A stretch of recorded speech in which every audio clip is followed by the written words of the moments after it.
যে জিনিসটা আগে দেখলেই খুবই ভয় পেতাম সেই জিনিসটা আজকে রান্না করতেছি।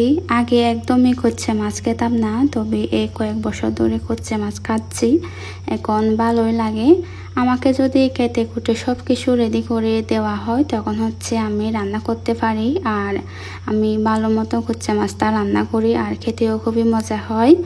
আর হচ্ছে মাংসের মতো করেই আমি এই কচ্ছে মাছটাকে রান্না করি গরম মশলা দিয়ে।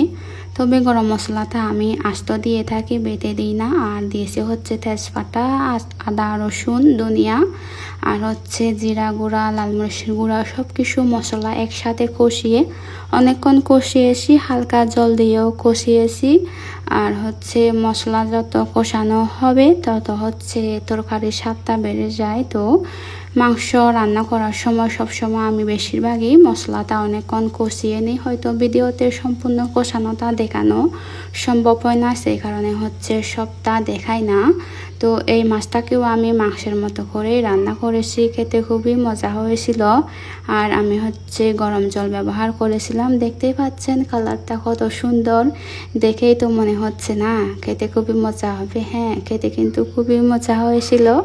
আর কচ্ছে মাছ রান্না করতেও বেশিক্ষণ সময় লাগে না যদি সব কিছু রেডি করে দেওয়া হয়।